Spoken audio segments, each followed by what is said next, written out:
Triatlonová kavárna. Podcast o dění v českém triatlonovém rybníčku. Uvádějí Lukáš Kočas a Pavel Vol. Enjoy. Čau Pavla. Čau Lukáši a čau posluchači. Je to ku podivu překvapení, ale i dnes vás vítáme u našeho jubilejního dílu. Tentokrát jsme docílili čísla 28, což už je, si myslím, velmi hezké číslo, viď Lukáši? Úctyhodné. Úctyhodné. A ještě než přivítáme našeho dnešního hosta, kterým je italský expert přes aerodynamiku, bikefitter a průkopník v aerodynamice, který přišel s hrazdou Delta Speed, Niklas Quetri, tak probereme, co se teď dělo, protože toho zrovna málo rozhodně nebylo. Nebylo, ale Pavle, zapomněl si dneska, protože máme trošku změnu. Tak ano, Swimaholic má teďka asi největší, nám dali vědět, slevovou akci za celý rok. Takže mrkněte na jejich stránky. Je tam něco kolem 200 produktů zlevněných, takže třeba si něco vyberete. Ty slevy jsou docela velký, až 40%, myslím, takže je docela zajímavý. Klidně už možná i na Vánoce něco pro milovníky sportu. Ježíšek se blíží, takže mažte na Swimaholika a pořiďte si ty nejlepší plavecké pomůcky na trhu.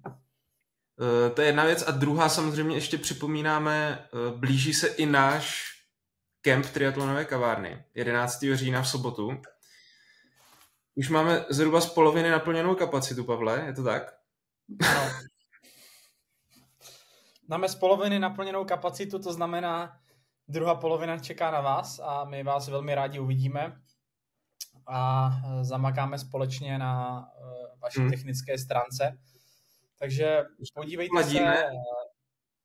Ladíme program a chtěl jsem ještě říct, že mě vlastně napadlo, mohli bychom natočit i nějaký video teda, vlastně prostory a případně nějaký i další jako věci, kde se to vlastně bude odehrávat, protože možná lidi si to nepředstaví vlastně, jak je hezký ten bazén v Radotíně a i ta dráha kolem vlastně celý jako to prostředí, no, že si myslím, že to bude fajn, takže tohle bychom mohli ještě udělat takovou video pozvánku potom. Co ty na to? Provedeme. A každopádně, pokud se chcete přihlásit, tak mrkněte na Triatlonovou kavárnu do našeho BIA. A pod příspěvkem je taky odkaz, je tam příspěvek, kterým je i QR kód, kde se můžete přihlásit. My vám následně pošleme fakturu a po zaplacení jste ve hře s náma. Takže kdo si chce užít tuhletu jedinečnou sportovní akci, tak se podívejte na náš Instagram a nebo nám zkrátka napište. Super. Hele, tak jdeme na výsledkový servis, který asi trošku tak nějak vždycky rozvedeme ten jednotlivý závod. Čím začneme? Asi největší závod víkendu. Mistrovství světa Ironmanu. Tady se nesmíme dotknout teď naší asociace samozřejmě a naší české triatlonové komunity samozřejmě to jubilejní, to já ten pojem mám velmi rád a rád ho užívám, ale jubilejní seriál mistrovství světa se odehrál i u nás, světové sérii v Karlových Varech. Nicméně my, jelikož jsme dlouhotraťaři, tak přece se nemůžeme tajit tím, že přeci lehce víc fandíme tomu dlouhému formátu závodu, v nichž právě v Nice proběhl uplynulý víkend pravděpodobně jedno z posledních mistrovství světa konaných v Nice, protože od příštího roku se Ironman opět přesouvá do matičky, což je Havaj. A každopádně já po letošním roce, Lukáši, musím říct, že možná mi to je trošku líto, protože mě se to Nice strašně líbí z hlediska té cyklistiky a z hlediska té atraktivity toho závodu, protože na Havaji přece jenom jedeš rollingovou trasou, tam zpátky, kde tam máš vlastně, neodpočineš si v žádné fázi závodu prakticky, zatímco v Nice máš kopce, sjezdy, technické pasáže. Je to trošku jiná hra než na Havaji, tak... Ne, to určitě. Já jsem byl docela jako zastánce toho střídání, prostě rok koná, rok nějaká jiná distance. Možná bylo trošku škoda, ono to je těžký, protože samozřejmě potřebuju nějaký to místo vždycky daný jako nasmlouvat na x let dopředu, takže proto to padlo nakonec na to Nice, ale kdyby se vlastně střídala Kona a nějaký jakýkoliv prostě velký Ironman po světě, dejme tomu, jo, i v Evropě, někde v Německu klidně, ať už by to byl třeba možná ten Frankfurt, nebo já nevím, cokoliv jiného, tak si myslím, že by to bylo takový oživení vždycky, jo? Přesně jak říkáš, ta trať prostě v koně po dálnici tam zpátky, jako neříkám, že to není úplně nezáživný, ale vlastně už víme, co tam tak nějak můžeme čekat, jaký ten průběh závodu většinou bude a nevím, no, prostě tady to nejste úplně o něčem jiným, přesně, jak jsi říkal. Chtěl jsem tomu říct ještě teda, že vlastně od příštího roku, tak v Nice má být mistrovství světa v půlce a nevím, jestli to mají nasmluvaný taky jako na x let dopředu, nebo se to bude nějak rok a rok střídat. Na 4 roky dopředu, takže příští rok 2026 a 2028 uvidíme světovou špičku, možná nás, na mistrovství světa v polovičním Ironmanu v Nice, což je taky krásný závod. Pokud vím, tak když se tam konal posledně, tak tam vyhrál Gustav Iden. Teď se mu to málem povedlo, to ještě jel na silničním kola, teď se mu to skoro povedlo v tom dlouhém formátu, ale ať jdeme teda k výsledkům, protože nemáme zase nekonečno času, tak asi to všichni víte, kdo to ovládl a bylo to možná pro některé překvapení. Každopádně Norové jasně dokazují, že jim ta norská metoda prostě funguje a nedá se s tím nic dělat. Hele no, vlastně co jsem poslouchal všechny podcasty, četl jsem různý jako predikce, tak vlastně Caspera Stornese jako na vítěze, tak jsem nezaznamenal, že by někdo typoval prostě, takže to bylo určitě velký překvapení, ale vlastně, když si to tak vezmeš, tak zas až tak velký ne, jo, protože on byl 3. ve Frankfurtu, kde byla jedna z nejnabitějších startovních listin. Jo, takže nějaký trend té jeho vzrůstající výkonnosti od toho jeho vlastně prvního Ironmana, který jel letos v Texasu, tak druhý vlastně závod v Ironmanu, který absolvoval ve Frankfurtu, už 3.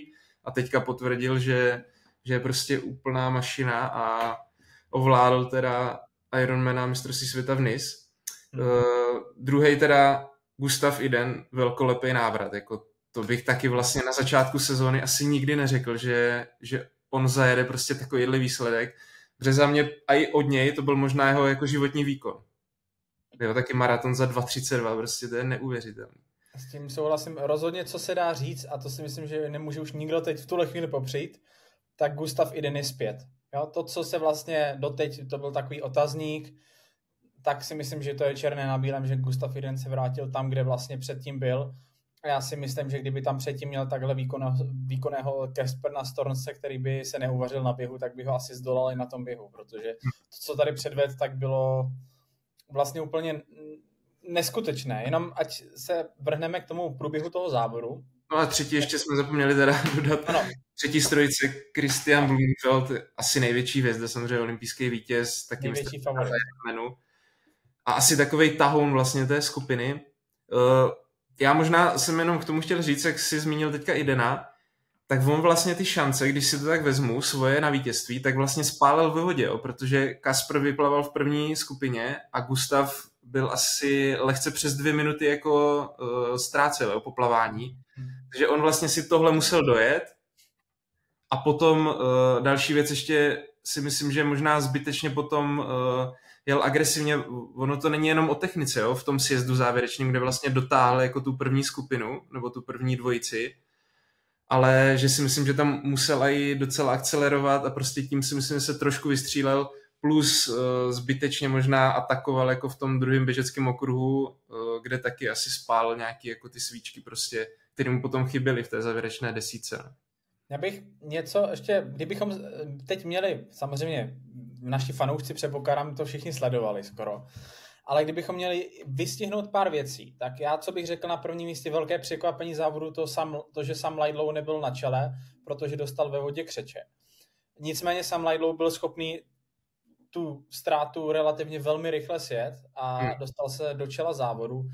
A tady samozřejmě, pokud by bylo vše dle plánu Sama Laidlow, já si skutečně myslím, že těch 5-6 minut by na pro následovatele byl schopný najet. A on neběžel vůbec špatně. A samozřejmě pak tam musíte mít i nějakou jako mentální spruhu, že ví, že vede závod u sebe doma. Takže teoreticky, kdyby ten scénář vyšel, tak Sam Laidlow by s velkou pravděpodobností mohl pomýšlet na tu nejvyšší příčku. Samozřejmě otázka, co by samozřejmě, oni by ho nejspíš asi stejně zbíhali a hodně by ho seběhli, ale mohly by ty karty být rozdané úplně jinak. A Lukáši, co tě ještě překvapilo? Nebo jaký moment tam byl pro tebe?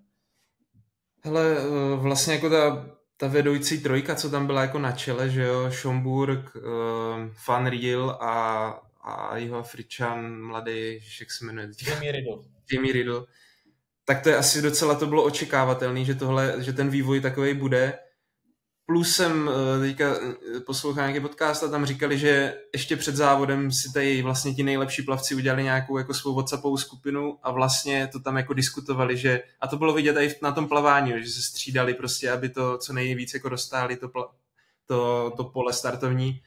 A potom vlastně chtěli i spolupracovat nějakým způsobem jako na kole, že vlastně nikdo nebude nějak výrazně útočit, což se jako potvrdilo, že vlastně jeli konstantní tempo a snažili se prostě udržet na tom čele, jo, protože samozřejmě se obávali těch rychlých běžců, což jako se ukázalo, že noři prostě byli neuvěřitelně připravení. Hele, mě potom vlastně překvapilo, a taky si myslím, jak jsem říkal u Idena, že tam prostě spálil ty svoje šance jako na vítězství tím, že vyplaval ty přes 2 minuty jako za čelem, tak za mě Blummenfelt zbytečně agresivní na kole taky. Jo? Proč tam jel s tím Laidlowem na tom 100 kilometru, když on tam jako nastoupil vlastně, dá se říct, to bylo podruhé, protože on si myslím, že jako chtěl poodjet už v tom úvodním kopci jako tálým dlouhým 40-minutovým, že jo. Nakonec se mu to nepovedlo, protože ono jenom přece v kopci, tak ti noři jsou fakt silní, ale on potom po té otočce tam na rovině, když jako znova se dostal na čelo té skupinky a rozjel prostě ty své vaty ještě s tou aerodynamikou, tak jediný, kdo tam za ním zůstal, byl Blummenfelt. A zbytečně si myslím, že tam se prostě uvařil, že tam spál prostě zbytečně moc energie, což mu pak taky chybělo na běhu. A chtěl jsem vlastně ještě poslední věc tomu říct, jako docela mě zaujalo, jak Blummenfelt, jak vlastně vůbec nechtěl jet v nějakém jako draftingu ani 20 metrů, ani těch 15, jo, co tam ukazuje ten Race Ranger. On prostě pořád jel 50-100 metrů a bylo mu to úplně jedno. Prostě jenom oční kontakt a vlastně jel si to celý za sebe, jo, což za mě je to docela obdivuhodný a už jenom kvůli tomu prostě mu fandím, že tohle bylo jako neuvěřitelně férový od něj, jo, a jo, moc takových lidí si myslím, že nebylo. Já si myslím, že zase to ber tak. Byly tam zatáčky, technické pasáže. Já si myslím, že zrovna v těch technických pasážích někdy je lepší jako radši si tam dát těch 50 metrů. S tím, že si jdeš 100% svůj výkon, protože když je tam ta skupina, tak ono se to zcuká, natahuje se to v těch zatáčkách. Jo? Je tam, nechceš sáhnout na brzdy. Jakýkoliv sáhnutí zbytečný na brzdy ti může brzdit, takže možná... Hele, určitě, ale já jsem nemyslel jenom jako z toho sjezdu. On takhle jel po rovině vlastně i do kopce, jo? Pořád za tím Laidlowem těch posledních 80 kilometrů. Takže tohle za mě prostě hrozně férový od něj. Hele, on to jako předváděl i na běhu. Jestli jsi to viděl, tak on celou dobu, vlastně on nikdy neběžel nikomu v háku za ramenem, ale celou dobu byl 2 metry za někým. Já jsem v životě neběžel závod, kdybych běžel s někým tempo a fakt bych byl takhle 2-3 metry za ním.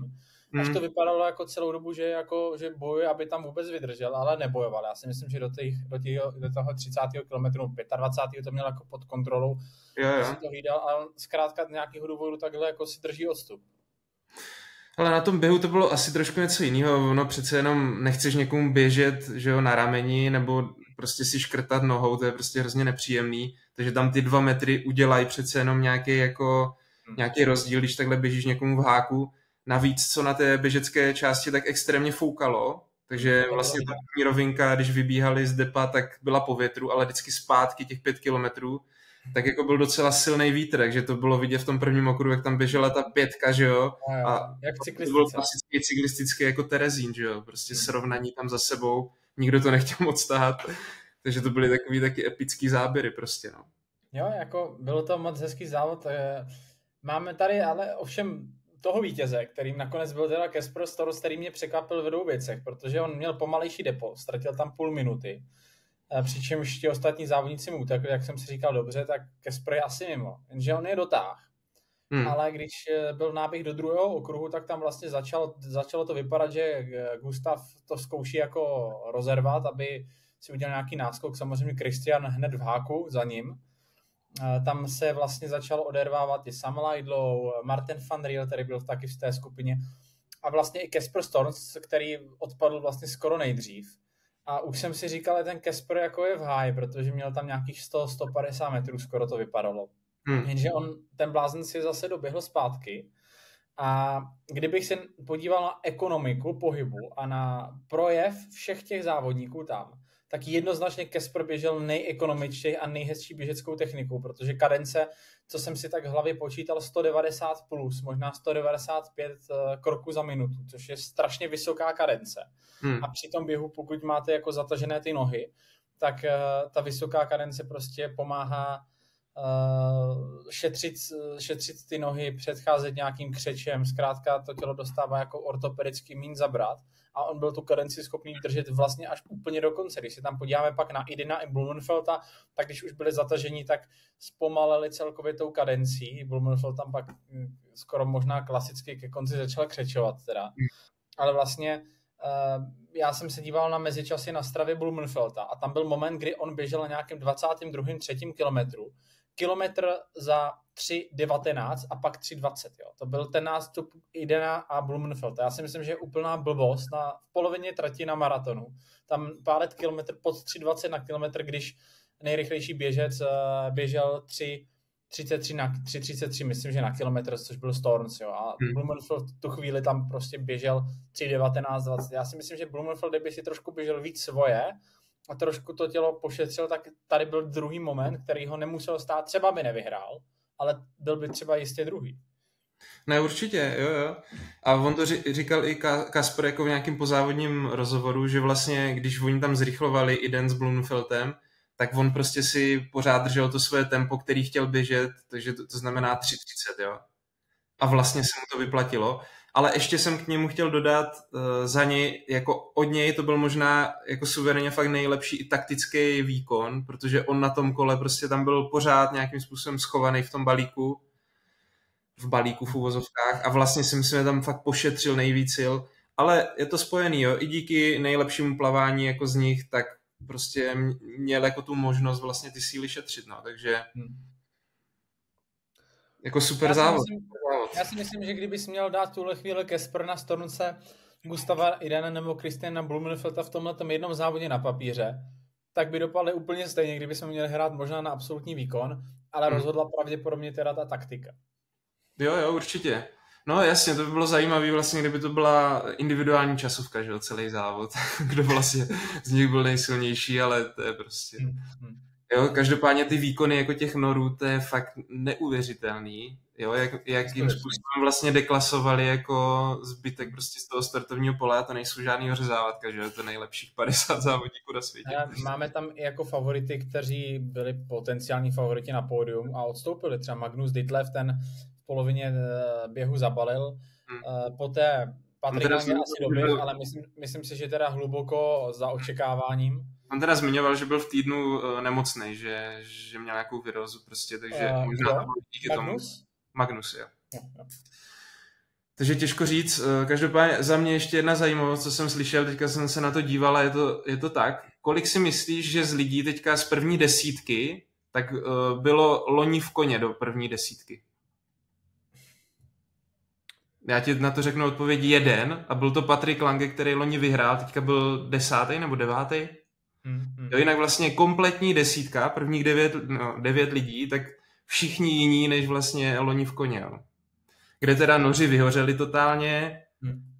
Jo, byl tam teda Magnus, prostě jo, docela velký jména letos nezajeli a naopak bylo tam neuvěřitelně nováčků vlastně, kteří buď jeli poprvé mistrovství světa v Ironmanu, anebo nebo fakt prostě se od nich nečekalo tolik, no, takže je vidět, že prostě ta úroveň pořád jako jde nahoru. Máme se na co těšit příští rok. No. Máme se těšit, já se taky těším a uvidíme, jak se to zase přemele, protože znáte sport, jeden rok je něco nějak a druhý rok to může být totálně jinak, i když vypadáte jako suverénní favorit, jako třeba tady Patrik Lange, který rozhodně jako to nebyl propadák, ale myslím si, že oproti tomu, co loni jako předvedl, tak suverénně vlastně vyhrál ten běh, tak letos vlastně si nemohl, už na začátku běhu bylo vidět, že vůbec jako na to nemůže pomýšlet. S tím ta ztráta byla skoro 20 minut, co jsem se tak díval. Ale přesně, tam prostě nějaký 6. 7. místo bylo ztráta na vítěze asi 17 minut, což je prostě úplně šílený. Jo. Bylo to jako hrozně natáhle, jo. Zase, ale pak si musíme říct, že ta šance na potenciální top 10, top 15 možná tam jako relativně jako je. Tyjo. Ale... Jako když se podíváš, já se rychle podívám, kolikátej byl Sam Long, ale myslím si, že byl 16. nebo 15. 16. tuším. Jo, a vezmi si jeho výkon, to zas nebyl úplný propadák. On ztratil ve vodě 6 minut, na kole, myslím, 10 minut na nejlepší, což vlastně na téhle trati není skoro nic. A to stejný maraton, 2:39, jako to je prostě, to je neuvěřitelně rychlý a pořád prostě 16. místo. Je to hrozný. Jo, je to pravda. Je to pravda. No nic, tak jdeme na další. Zavíráme NIS, jdeme na Karlovy Vary, ano. Kde Terka Zimovjanová zajela nejlepší český výsledek podle mě za posledních 7-8 let od Venduly Frintové v závodě seriálu mistrovství světa, takže 8. místo. Pecka, gratulujem. Gratulujem. Lukáši, taky si myslíš, že to je tím, že byla s náma plavat tenkrát, té Berounce? Jo, to určitě pomohlo. Týden před závodem, to bylo rozhodující. Klíčový trénink. Hele, každopádně ten závod dost ovlivnil si myslím počasí, fakt jako bylo chladno, pršelo, bylo tam pár pádů. Co k tomu ještě říct? Zvítězila teda Beth Potterová, Britka, druhá Taylor Spivey, třetí Lisa Terč, Němka. Hele, za mě ještě určitě Heidi Juránková, 21. To je moc hezké. Myslím si, že měla taky nějaký pád na začátku cyklistiky, takže i přesto vlastně 21. místo. A co mě zaujalo suverénně nejvíc, tak Heidi běžela 35:24 a běžela o vteřinu rychleji než Terka. Jo, takže co jsem si to propočítával, pokud měla pád, já si myslím, že jo, že to zmiňovali v tom přenosu, nebylo to tam teda ukázaný, ale kdyby dojela v té skupině, v které vlastně vyplavala, tak fakt atakovala nějaký 14. 15. místo, jo, takže jako další si myslím velká naděje českého triatlonu, která prostě může pomýšlet i v závodech světového poháru nebo mistrovství světa v olympijském triatlonu fakt jako na super umístění. Já si myslím, že Heidi teda prospívá hodně ta Amerika. A musíme si jako fakt, Lukáši, už to je skoro jako podezřelé, ale myslím si, že už je to skoro jasné, ale kdokoliv, kdo trénuje v zahraničí, tak vyletěl jako většinou nahoru. Ať už ta Terka Zimovjanová, která vlastně byla tenkrát v té Americe, tam studovala, teď je ve Velké Británii a ta forma jí jako ještě jde nahoru, jo, že vlastně ten výsledek možná spojený s tím je to zahraničí. Ta Heidi studuje v Americe taky na univerzitě, taky jako se tam hodně... Ale Pavle, budu ti u toho trošku oponovat. Myslím si, že to není zahraničím, ale že to je prostě dobrou tréninkovou skupinou. Jo? Nebo dobrou tréninkovou skupinou, respektive, ano. Jeden zářnej a jsou to noři, že jo, prostě. Jo. Hele, já jsem... lidi, kteří ti prostě každý den jako posunou nahoru a jdeš do toho tréninku, i když jsi unavený prostě, tak víš, že tam budou prostě lepší lidi a pořád tě táhnou jako výkonnostně nahoru, tak to je prostě hrozně důležitý a je vidět, že... Takhle jsem to přesně chtěl říct, nemyslím samozřejmě zahraničí jako zahraničí, ale myslím tím mít ty podmínky, kdy Heidi tam pravděpodobně, já jsem se s ním tam nebavil, ale v Americe tam určitě má silnou skupinu plavců, běžců i cyklistů, vím, jak to tam prostě na těch univerzitách funguje. Terka má výbornou skupinu, jak jsme se s ní bavili teď v Anglii. A zkrátka Wendy taky trénovala ve velké zahraniční mezinárodní skupině. Petra Kuříková taky prostě skupina ve Švýcarsku, jo, takže možná bych řekl, že to je skoro pravidlo, že kdo trénuje v nějaké takovéhle silné skupině, která u nás teda není v tuhle chvíli, a pokud vím, tak tady dlouho asi nebyla ani, nebo možná nikdy tady nebyla, snad možná generace tvého táty něco takového někdy měla, nevím, ale zkrátka je to o tom mít tu skupinu, stejně jako ty Norové teď trénují spolu a přesně věděli svoji výkonnost, tak i v tom kratším triatlonu to funguje dost podobně. Ne, to tak, ale to je prostě jako věčný téma, no. Honza Čelustka, že jo, se o něco takového pokoušel vlastně rok nebo 2 zpátky v Brně, kde tam se pokusil stáhnout vlastně nadějný jako kluky juniory. Neříkám, že to úplně nefungovalo, bohužel prostě asi ty očekávání byly větší, jo? Že vlastně si víc pomůžou Ono to je potom hrozně jako složitý se úplně přizpůsobit, jo, tam prostě musí být jeden tréninkový program, který vlastně všichni dodržujou, nebo jo, je to o tom prostě si pomáhat fakt každý trénink víceméně, jo. Může to být pár jako jednotlivých tréninků v týdnu, nějakých volnějších, kde prostě chceš možná si trošku vyčistit hlavu a půjdeš to sám, ale většinu tréninků prostě by ta skupina, pokud jako takhle by to mělo být kompaktní, tak by měla absolvovat společně a tam prostě z toho jako čerpá potom ten benefit, no, takže... Je to tak? Ale třeba se to tady někdy podaří, no, bylo by to fajn, možná až tady budou v Praze jako nějaký lepší podmínky, když jsme tady točili s Tondou, tak říkal, že jsou nějaký jako, že tady chtějí vybudovat prostě nebo nějakým způsobem se spolu podílet jako triatlonová asociace na plaveckém bazénu, což je vlastně úplně základní, aby bylo tady to plavecký zázemí a potom možná, když se sem stáhnou prostě lidi, tak by to nějakým způsobem mohlo jako šlapat, no, uvidíme. A pak jsme měli ještě kluky, kteří závodili odpoledne. Už nepršelo, takže měli relativně bezpečnější podmínky na kole, byť někde bylo mokro. No, taky pršelo z začátku, no, taky tam byly přihánky, takže vlastně taky tam byly pády. Hele, z vítěze můžu ještě teda říct výsledky chlapů? Můžu. Takže Henry Graf, premiérový vítězství německého závodníka, tady relativně mladýho, ale taky si myslím do budoucna neuvěřitelný talent. Možná potom se podívej na jeho Instagram o někdy loni, tak při naskakování na kolo, to bylo poprvé, když jsem ho zaznamenal, tak skočil na kole a pod ním se propadl úplně rám kanion, jo, který zlomil. No, viděli všichni, myslím. Vtipný video, takový virální. Druhý Miguel Hidalgo, Brazilec, který už letos vyhrál jeden závod, třetí Xogor Lehmann, Maďar, a čtvrtý ještě jsem chtěl říct, tak ještě loni junior, Brit, Oliver Conway. Jo, takže prostě je vidět, že i tady ti mladí závodníci jako už vlastně mají takovou výkonnost, že dokážou prorazit prostě top 5 na seriálu mistrovství světa. No. Je to taky tak, se tomhle posouvá. Myslím si, že tohle jako dlouho fakt jsem neviděl, že by takhle vlastně mladý závodník jako první rok po juniorech tak dokázal zajet takovýhle výsledek mezi dospělýma, takže jsou zvědaví, co od něj můžeme čekat. No. A ještě teda Hayden Wild, 17. místo. Hele, bylo to vtipný, ty jsi to asi neviděl ten závod, Hayden to ztratil už plavání, kde já jsem viděl plavání, viděl jsem, že naskakoval jeden z posledních snad. Jo, a viděl jsem, jak vylízal z vody, když vlastně vylezl, on tam vedl poslední skupinu, 2 minuty ztráta a na skupinu před ním to bylo nějakých 40 vteřin.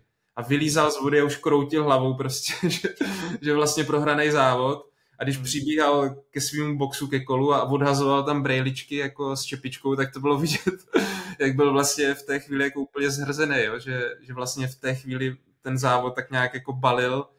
Ale nakonec teda, on jel individuální časovku v podstatě 40 kilometrů.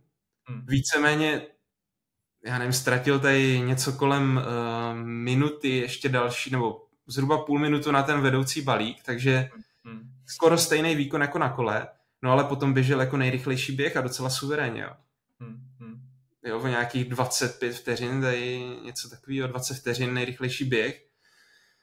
Takže taky jako neskutečný výkon, no.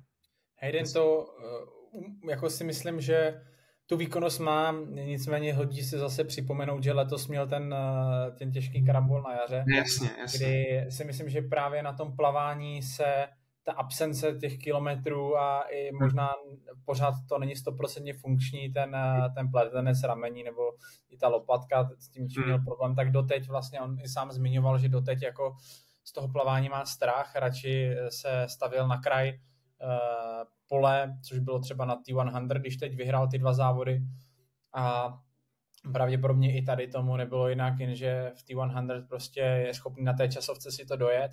Tady bohužel, jak je to hákový závod, tak nemá takové předpoklady v tom. Ale určitě, a ještě jsem k tomu chtěl říct, on už před závodem psal, že tam je technická plavecká trať, jo?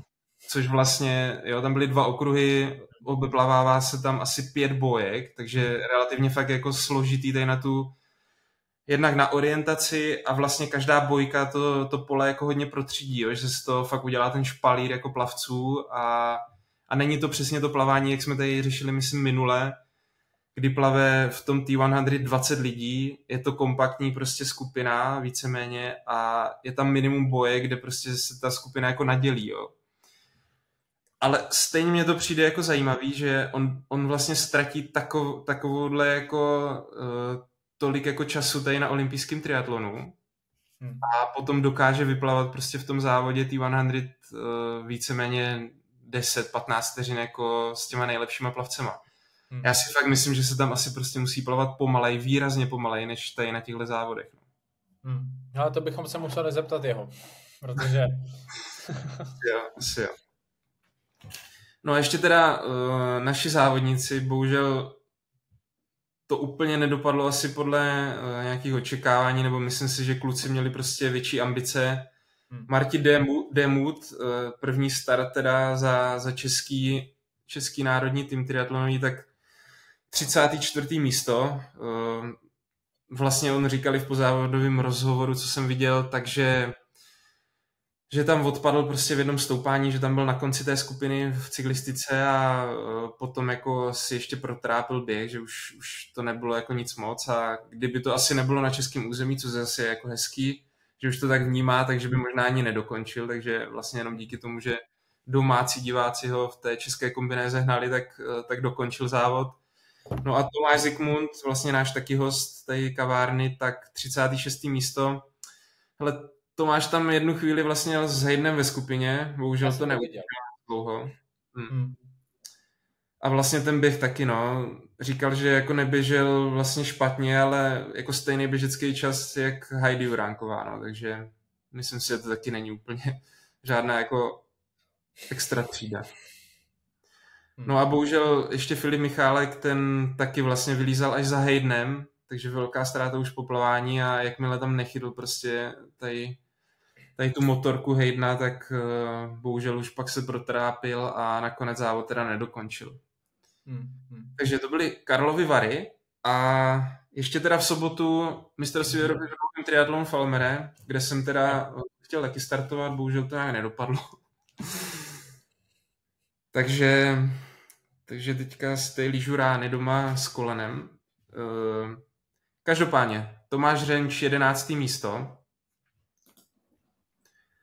Myslím si, Tomáš možná taky jako čekal o trošku víc. Čas nějakých 8.03. Podívám se. 8.03.43, ale zase hlavně jako maraton, tentokrát fakt jako regulérní, 42 km za 2.40, jo, takže Tomáš prostě potvrzuje, že je zpátky jako ve své nejlepší formě běžecké. Prostě škoda jenom toho kola, no, kde pořád jako víceméně na těch velkých závodech na ty jako super cyklisty, tak nabere tak velkou ztrátu prostě, že bohužel už potom ten rychlej běh jako nedokáže stlačit na nějaký jako lepší umístění, no. Ale dnešní triatlon... Jdeme se Pavle podívat na ten jeho posed, no. Já jsem to Tomášovi říkal, teď jsem mu nabízel dokonce jednu super hrazdu, kterou tady mám a kterou teď už nebudu používat, ale Tomáš prostě dává přednost AliExpressu nebo Alibabě. No já si myslím, že mu nabídneš teďka úplně novou, kterou já bych mu nejradši teď nabít, ale hele, kdo má jaké priority, tak je to na každém z nás a někdy jako stačí jenom natáhnout ruku a můžeš tu hrazdu mít. Není to vždycky jenom o penězích tyhle ty věci, jenom prostě v životě stačí chtít. Hele, každopádně vyhrál Will Draper, což je taky vlastně, přijde mě úplně taková vycházející jako hvězda, neuvěřitelně se zlepšuje vlastně každým závodem letos. Já jsem s ním bojoval v té Pontevedře tam o pódium, jo, chvilku jsem ho předběhl, on zase potom mě předběhl, nakonec skončil 3. přede mnou, že jo. Takže jako teďka první Ironman za 7:41 si myslím, že to nebyl úplně jako nejrychlejší závod, takže fakt jako jsem zvědavý, co ještě předvede. No a závod žen ještě taky vyhrála Britka Daisy Davies a 9. Simča Křivánková. To je hezký. Top 10 se vždycky počítá. Hele, je to tak, zase na druhou stranu prostě, když se to vezmeš... Hodinu 8 minut, nebo kolik jsem se koukal, ale... Přesně to jsem chtěl zmínit, že jako ta ztráta vlastně na vedoucí, když si to porovnáš Tomáše a Simču, tak to je jako trojnásobný, jo, že Tomáš byl prostě nějakých 22 minut prostě za vítězem a Simča prostě, dejme tomu, trojnásobná ztráta. Ale mně přijde prostě ten ženský triatlon, teda v tom dlouhým aspoň často. Ale občas... Ty rozdíly jsou tam většinou často takhle jako větší než v tom chlapským. Je to mužské pole je prostě nabitější v tomhletom. I v počtu závodníků. Je to tak.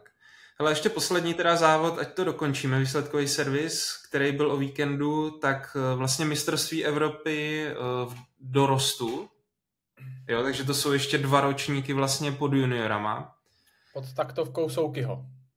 taktovkou Soukyho a Křižák tam byl ještě. Hele, no, tak do finále A se probojoval jenom Ondra Plic, který nakonec obsadil 25. místo. A v holkách do finále B tak se dostala a nakonec skončila. Tam do finále postupovalo a 30 závodnic a potom od 31. až 60. tak bylo finále B, takže dalších 30. Tak Marie Karbanová, tak 47. místo. Takže to bylo v finále B, no. Hele, je to nabitý. Co jsem se díval, tak prostě zas Francouzi jako dominujou, protože v holkách tak 2., 4. francouzská a kluky tak vyhrál Francouz, 2. Francouz a 4. Francouz. Jo, takže tam prostě vidíš, jak prostě tady ty domácí velký soutěže ty závodníky prostě jako už za mladé jako vychovají a připraví. Tak jo, to bylo asi všechno. My jdeme na našeho dnešního hosta, Pavle. Bude to první teda podcast v angličtině, tak jsem na to zvědavej. A ty se toho chopíš sám, takže taky já to budu pozorovat zpovzdálí a budu si to užívat. Hele, doufám, že dopadnu lépe než Standa Řezač.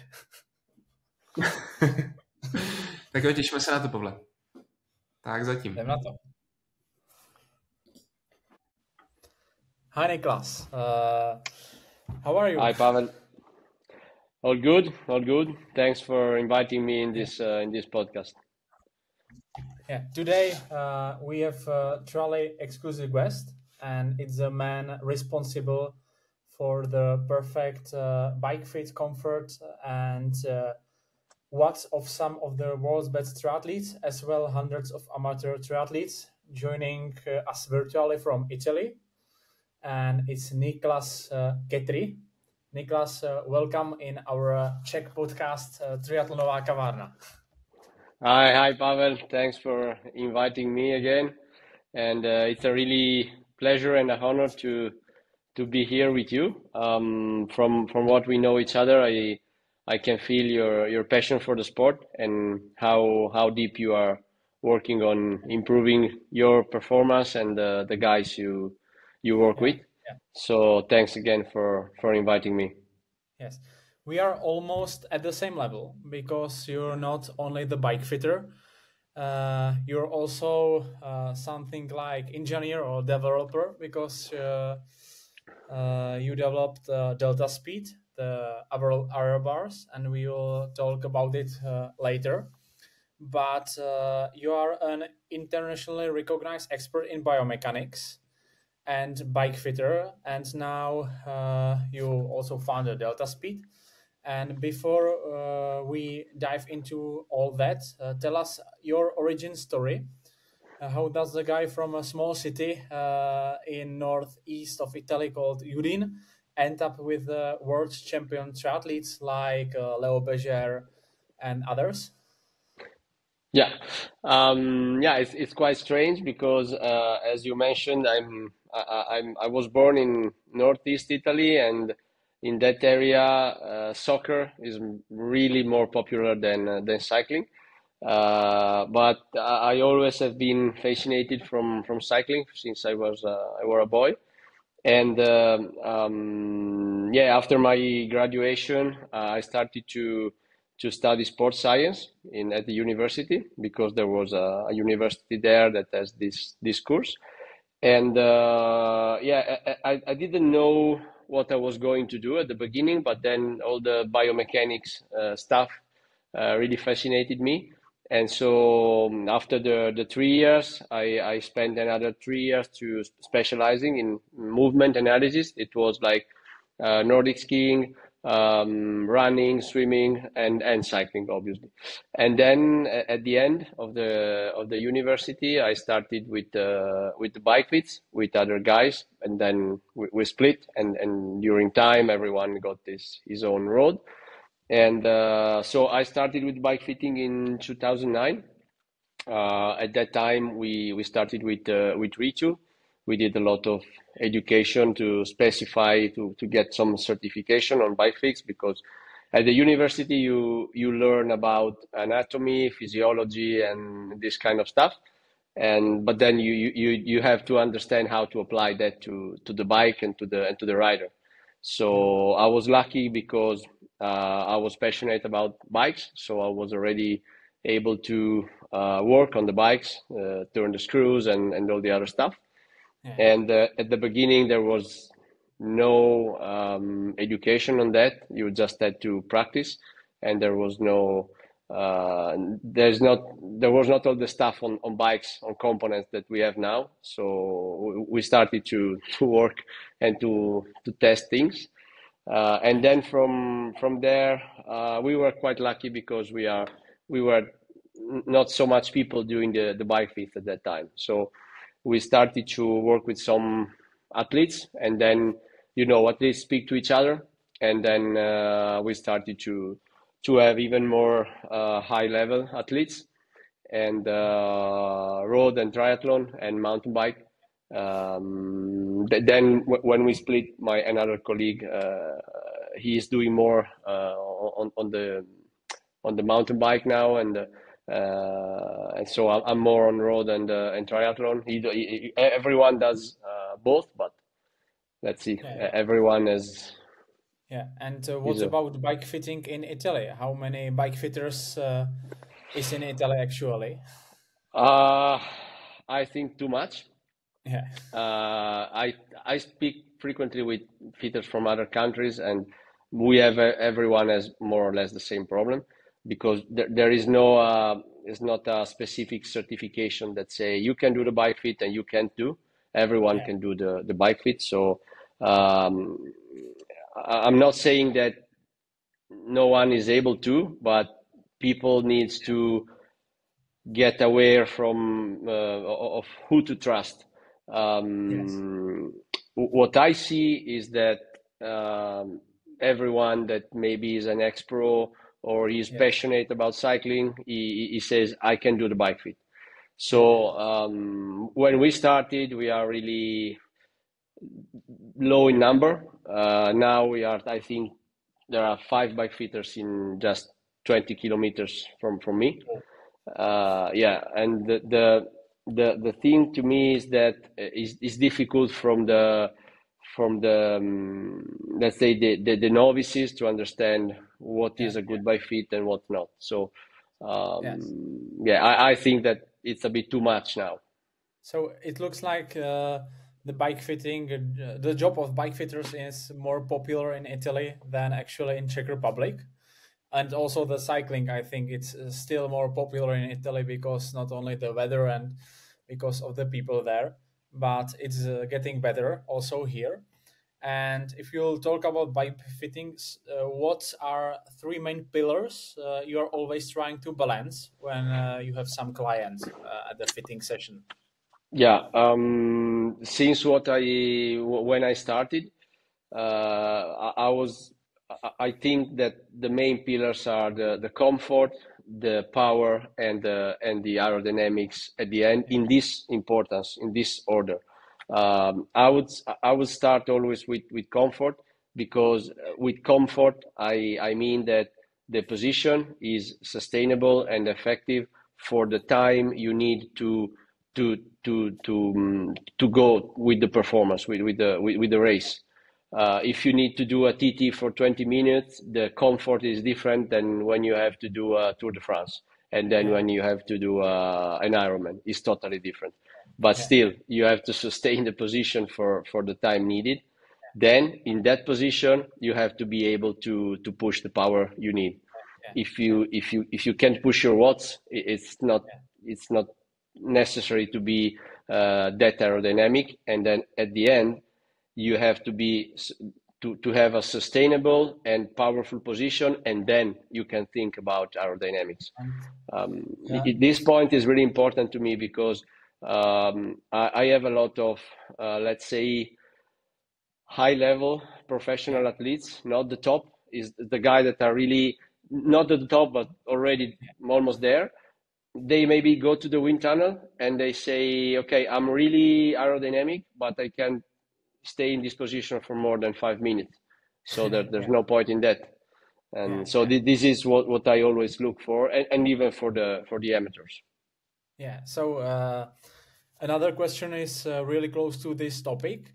And how do your priorities different when fitting for a short course triathlon versus a long course, where sustainability, you say, and ability to run marathon of the bike is a key? So I know personally as a professional athlete and also the coach, very important is a position, like crank length. Now it's shorter and shorter. It's better for sustainable effort, and not only the most aggressive position is always the fastest because of the performance.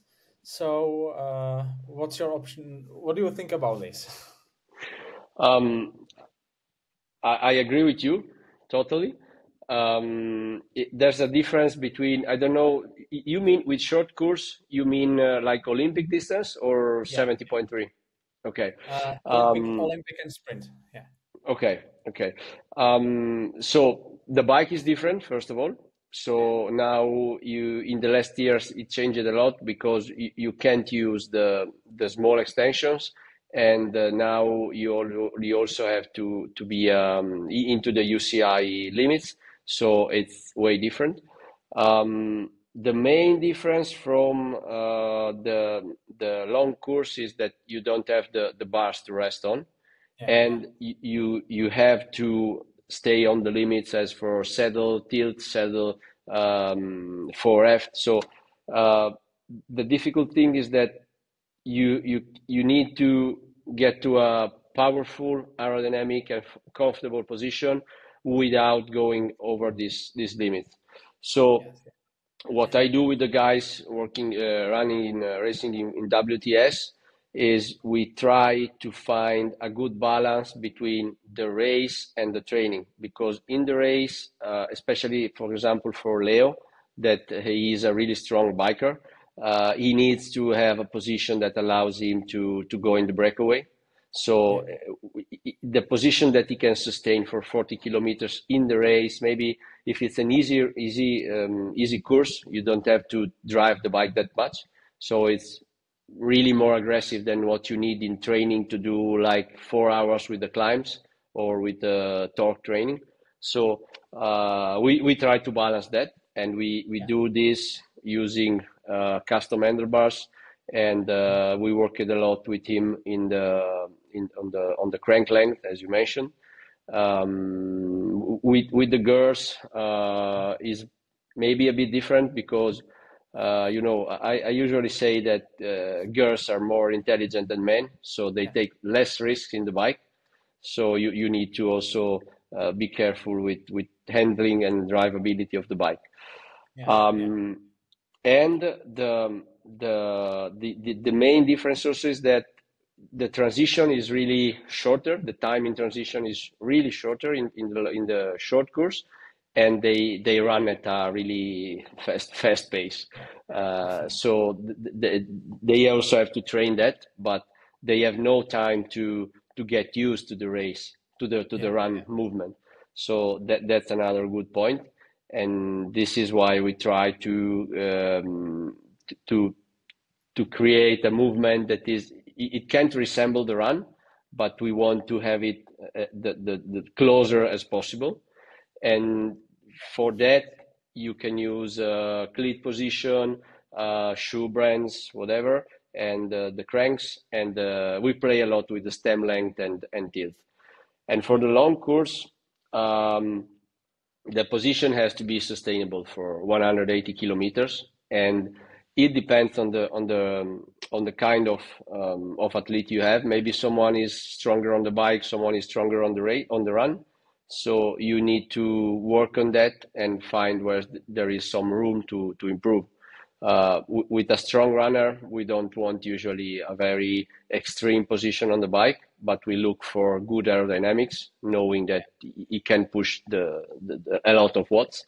With a strong biker, we try to maximize his power and efficiency on the bike, but without going to impair the run. Yeah. So I would say that with the short course, I prioritize handling and power on the bike, and with the long course, I prioritize sustainability and aerodynamics. Yeah, and when we stay in the long triathlon, yesterday it was the biggest day of this season. It was World Championships in triathlon in Ironman in Nice. Many age groupers around the world watching the race, and you are working with Leo Berger, Alessandro Fabian, and other pro athletes, and you are also working with age groupers. But many age groupers looks at the pros and they really want the same position or a very similar position to pros. What would you recommend to the amateur cyclists or age groupers when they think about their position? Because I personally think they can't have the same position like the pro athletes because of the flexibility and how their body works. Yeah, the main issue is that the professionals they spend their life getting used to the bike position, to the working on flexibility, strength, and they constantly try to improve the position and to see where there is some margin for improvement. So with the professionals I work with, it's a bit of all year round work. So every time that there is a chance to meet and work on the, let's say, small details, but every time is something different, and you try to improve and to see if even the professionals have to work on their core or flexibility or whatever, and the difference is that they spend a lot of time more of the age groupers on the bike. Some age groupers spend more time than the professionals, but it's not so frequently. The suggestion that I can give to age groupers that want to, let's say, copy the position of the pros is that they can do it, but they have to do it working with a professional that is not only a good bike fitter, but it's also the coach and the physiotherapist or masseur or whatever. Because even with I work with them, I always talk to the coach on what we are going to change and what can happen on the next let's say few training sessions on the bike, due to the changes that we did. And with Alessandro, for example, we mentioned him. We are lucky because we live really close, and he's coach also. So we also had chance to test with the oxygen consumption to test different positions. And this is difficult to do with some professionals because they travel all year round, they live abroad. And so with the guys that I can meet frequently, I try to do also this. Yeah, when you're testing the oxygen, like spirometry, is there a really difference when you change the position? And it's a difference when you are a very aggressive position and where you can push more watts. So how big is the difference when you see those two positions? It really depends on the athlete and how much time he spent on the TT bike. For example, with Alessandro at the beginning, he went from the Olympic distance to started with 70.3 and then now he's on Ironman. So at the beginning, it was very difficult to fit him on the bike because he was used to the road bike and he never rode a TT bike. So at the beginning, there was a lot of difference for him from the road to the TT bike. And now we are working on small changes on the TT bike to let his body adapt to the new, let's say, oxygen availability and or thoracic movement. And so the difference is difficult to pick a number. But I would say that if you go with small increments in the torso tilt, that is the most important factor, and let the body give the body enough time to adapt to this, the changes will slowly level to the previous level of oxygen until some point.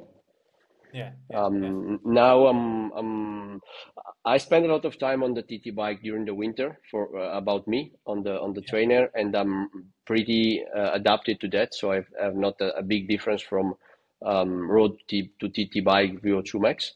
And now I'm using with some athletes, I'm using the Team Aware strap. That is a strap that is being developed with the Team Jumbo Visma, and it measures the thoracic deformation. So it's connected in some way to the capability of getting air into the lungs. So I'm trying, it's something new. I got it 1 month ago. So I'm trying to understand if this device can help me in understand, let's say we reduce the stack for about 2 centimeters. And we test it aerodynamically, and we test it as breathing capability, and then we can understand if there is a limitation or not. Yeah, probably you are the first bike fitter I met who is testing the oxygen consumption and other physiological parameters, because many bike fitters in Czech Republic use only the normal bike fitting system, but not don't measuring the physiological functions. So if you're in the bike fitting topic, can I ask which system do you use? Like there are many systems like Red Bull, Guru system and other systems. So which system for bike fitting do you prefer and why? I tried many. It's 15 years in the business now, so I've tried many.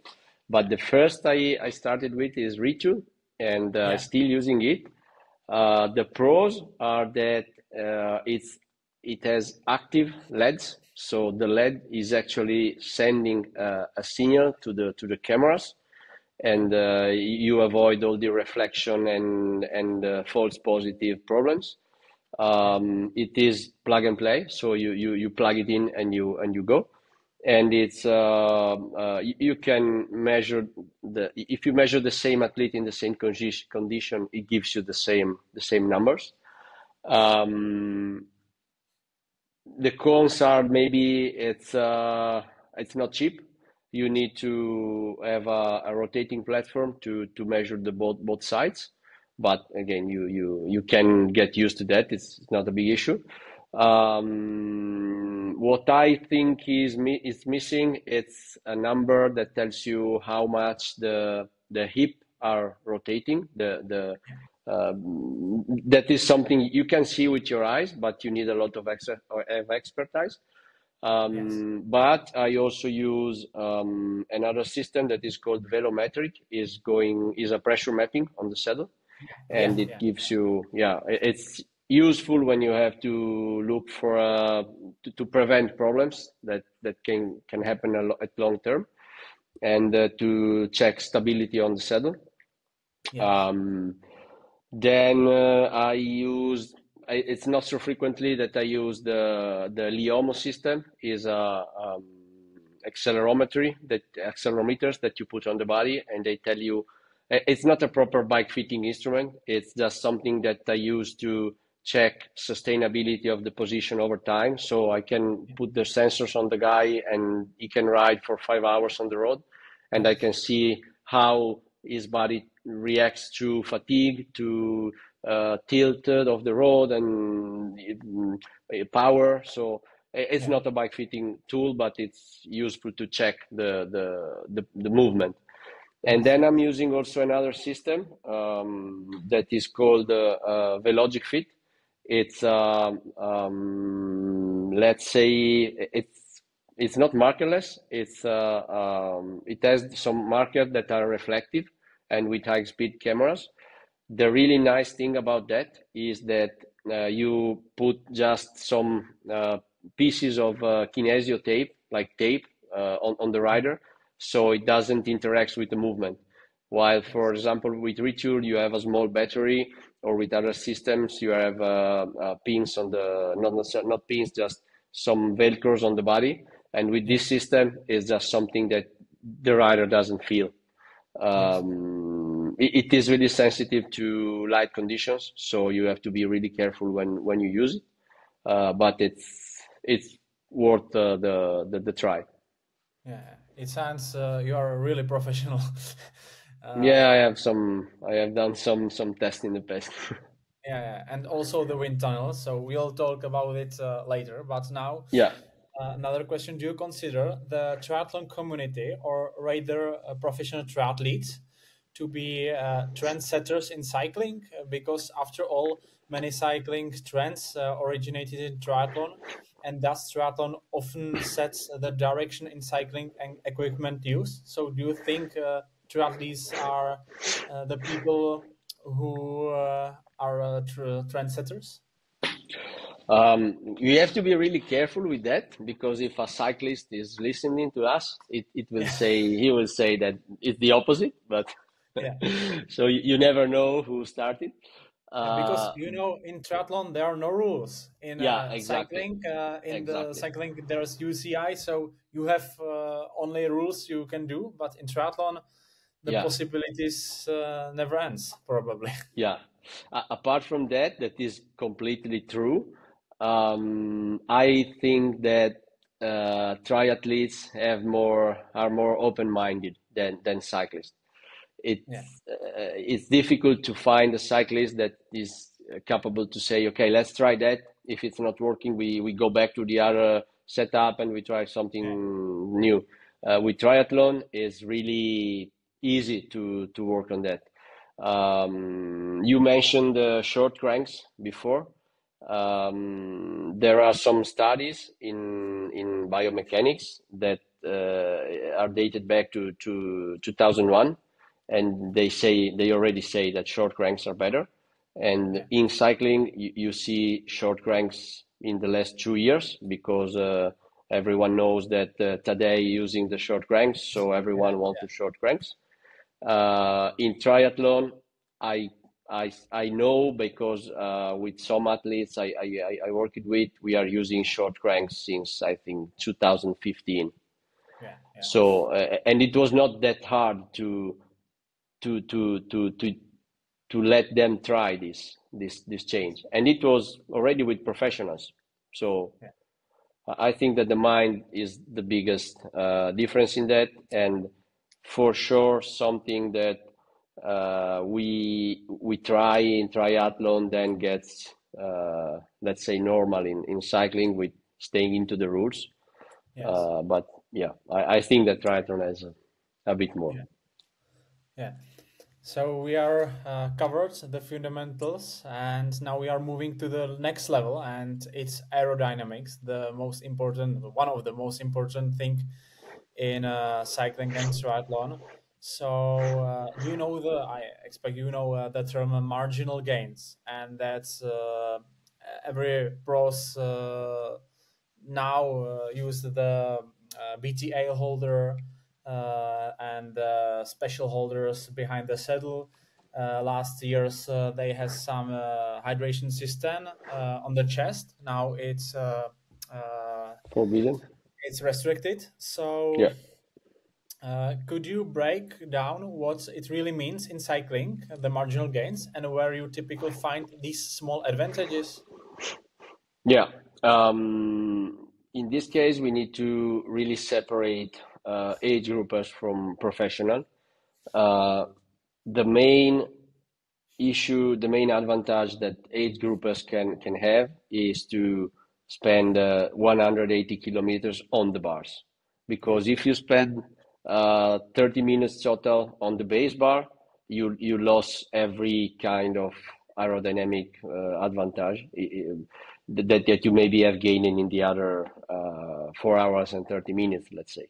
So with age groupers, the main issue is don't have to stand on the base bar and don't have some pain or whatever used to cause it from the position, and that is due to spending a lot of time in training on the bars. That is choosing the right path, the right course, and training roads and so on. So this is not a marginal gain, but it's something you have to do before thinking about the marginal gains. Marginal is, the word says marginal because it's a small gain that you can start to work with. You can start to work on when you already have covered all the other stuff. So aerodynamics are really fascinating because it's really personal. So what works for me doesn't work for you and for someone else. So it's really difficult to say to someone that you didn't test it what can work for him. You can guess from the experience you have in testing. Let's say I tested 10 people with more or less the same shape. I can tell the 11th what can work for him, but I'm not sure. For example, we were in the wind tunnel with Leo a couple of months ago. We saw that with the, let's say, the chest bottles with the allowed support that you can put now in the BTA bottles, for him it doesn't matter. He can put 1, 2, or 3 bottles there. It doesn't change nothing. But with the bottle on the rear of the saddle, just putting the bottle 2 centimeters higher or lower at 50 kilometers per hour, it changes it was like 4 or 5 watts. Just not putting the bottle or not putting, but just moving it 2 centimeters higher or lower. So it depends a lot on the rider.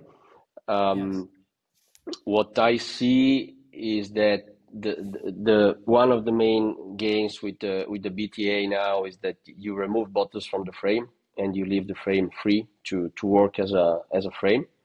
And on the rear of the saddle, the bottles should be big enough to clean the airflow, and the distance from the hips is really important in working or not. To me, this is the biggest changes to check about the bottles. Yes, and when we are talk about the biggest gain which you can achieve, which changes to the fit or equipment deliver the biggest time savings? I personally think maybe the aero bars or the helmet. So what do you think? Yeah, I would pick these two, and I would add the suit, the clothing. The bars and the helmet. A lot of people looks at this stuff and say, okay, the aero helmet is aero and the bars are aero because I can be more narrow or whatever. But the most important thing to me is that they give you the confidence to spend time on the bars and relax and save energy while you stay aero.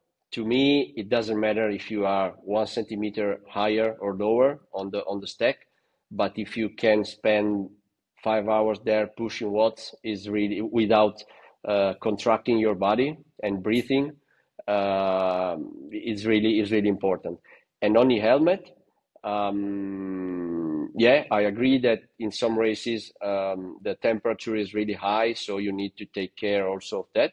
But when you have a TT helmet, the biggest advantage is that you can look forward without keeping your head high. It's what we call periscope head. So when you need to really put your head high over your shoulders to look forward, this is something that is really annoying from an aerodynamic point of view. And if you do that for 5 hours, your neck will be in pain at the end of the ride. So this is something really, really important to me.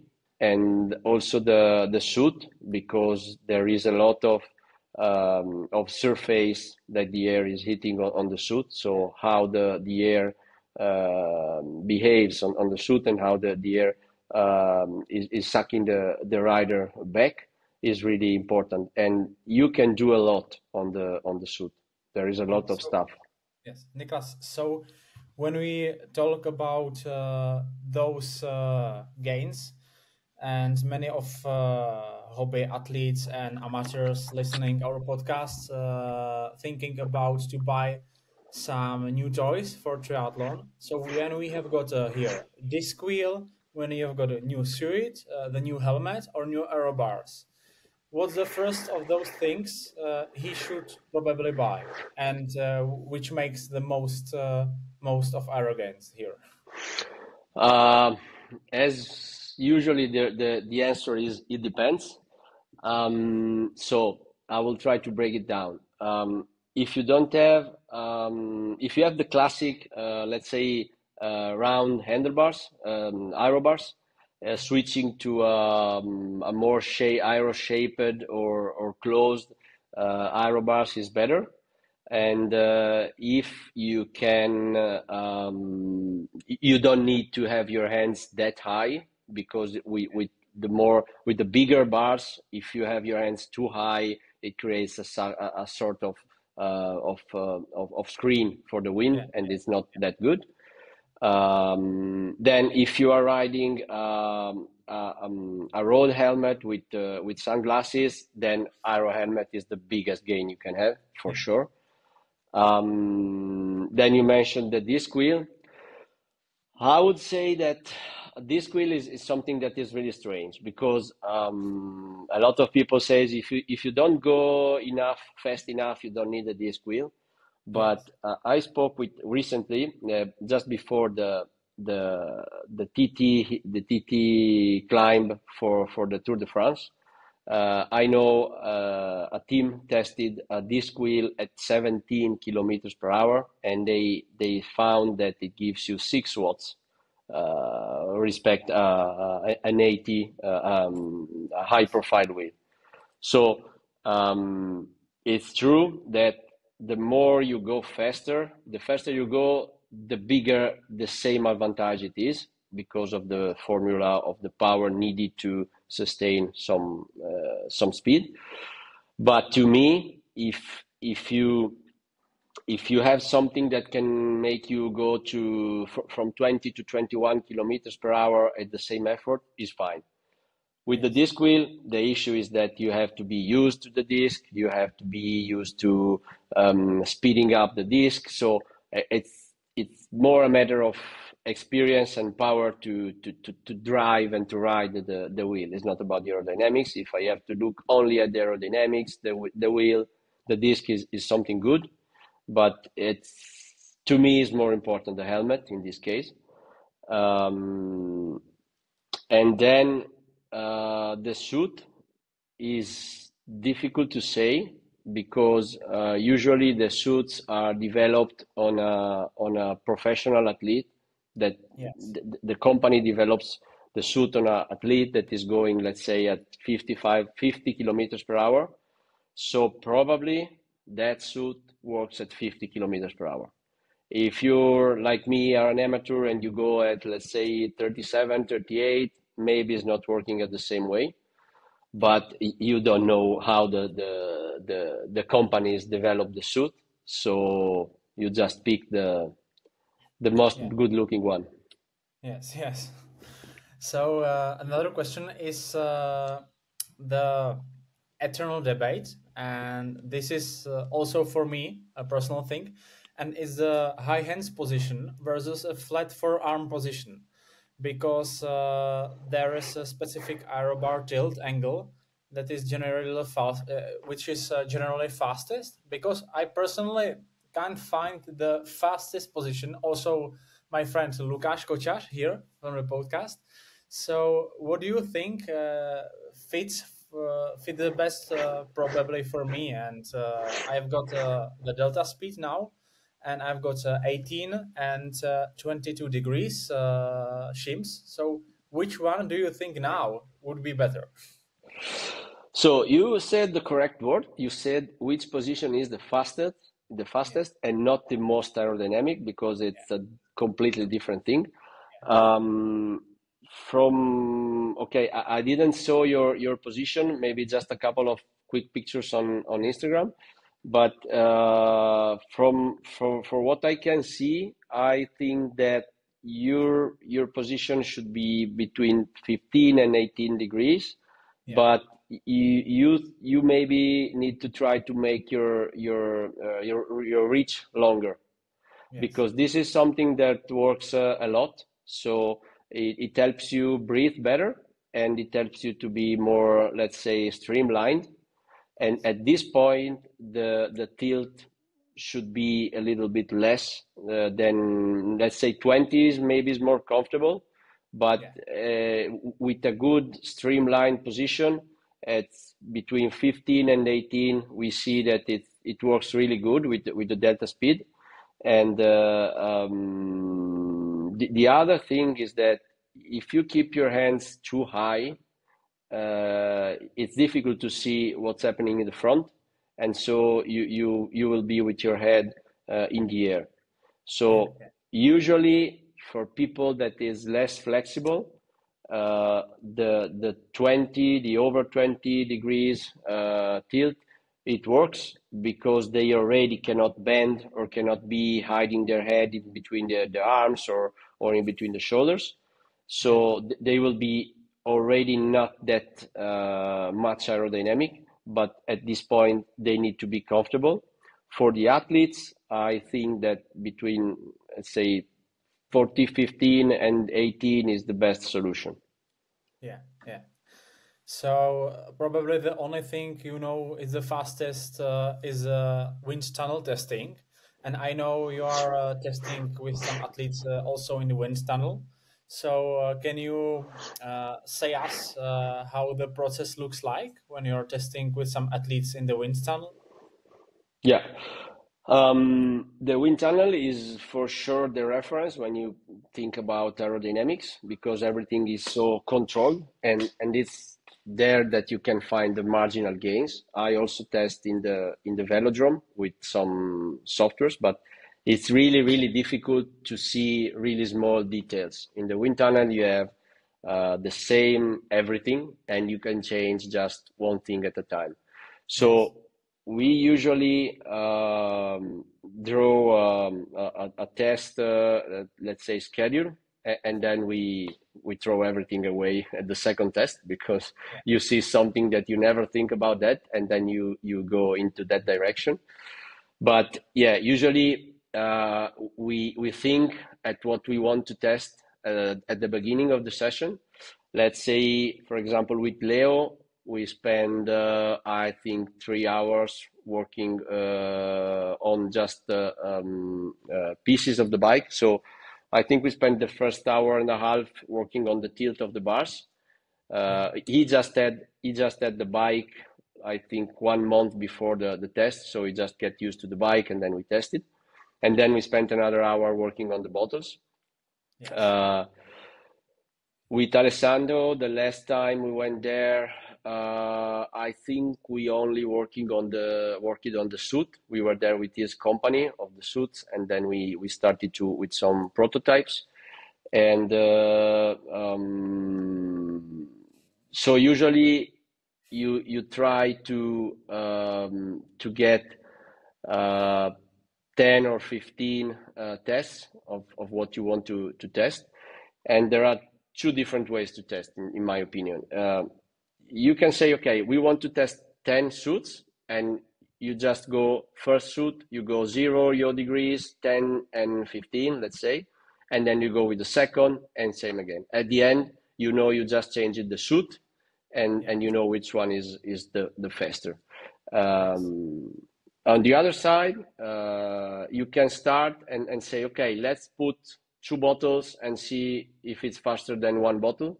Then if 2 is faster, we go with 3. And if it's faster, we go with 4. If it's not, we go back at 2. And then we, let's say, change the helmet or put some aero calves or whatever. And if it's faster, then again, if let's say we go back to 2 bottles and we change the helmet, and then the helmet is faster. So we go back to 3 bottles because maybe changing the helmet changes the effect of the bottles. So you have 2 things. In the wind tunnel, I usually test stuff. So I change parts that I can easily control.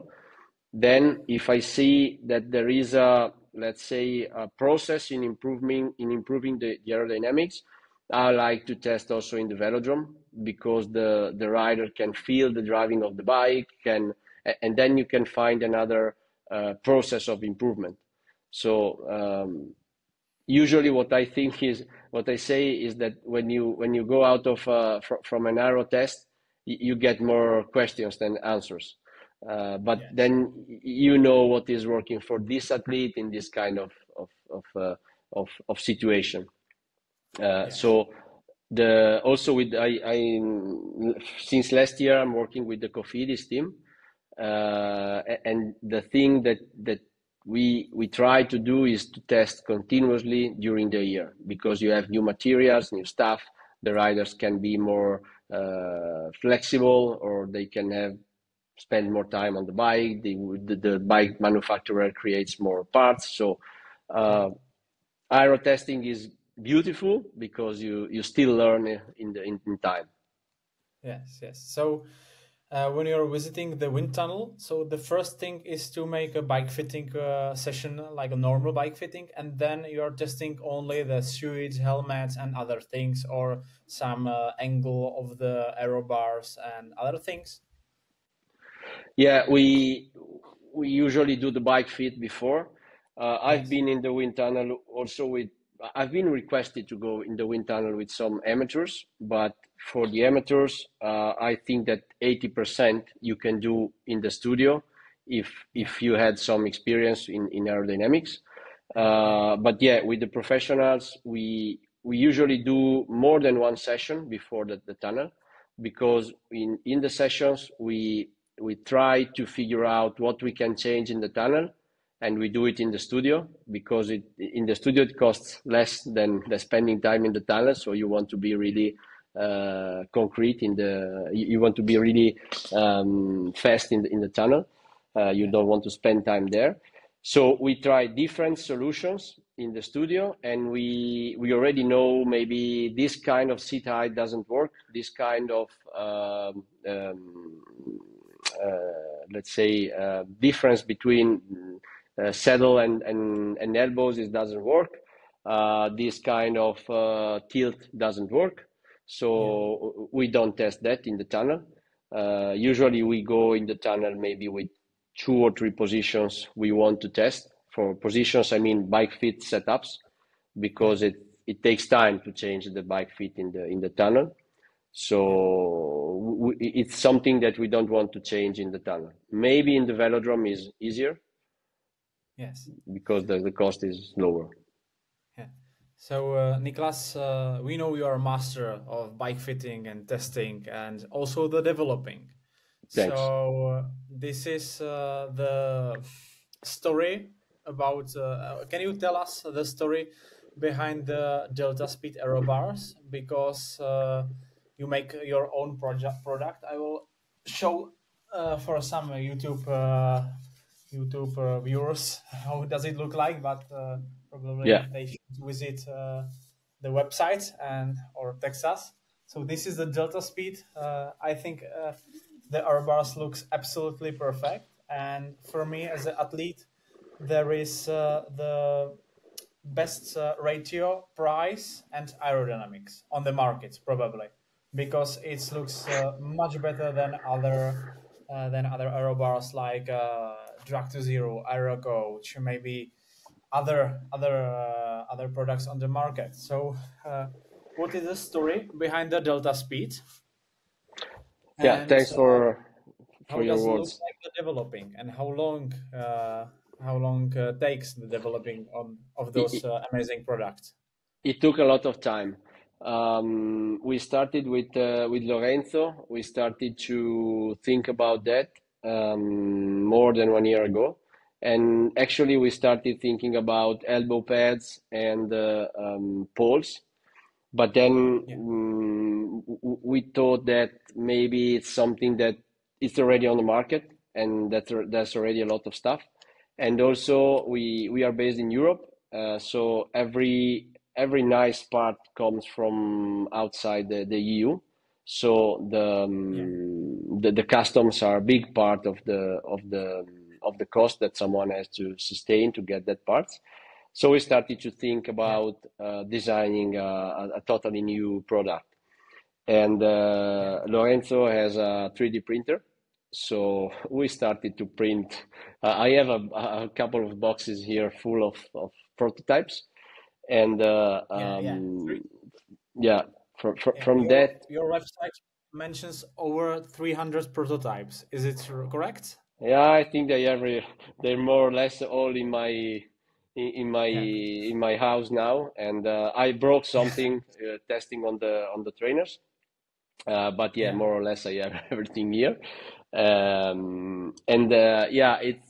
it's been funny because sometimes you see something on the screen and you say, okay, it's really nice, and then you print it, you try it, and you say it doesn't work.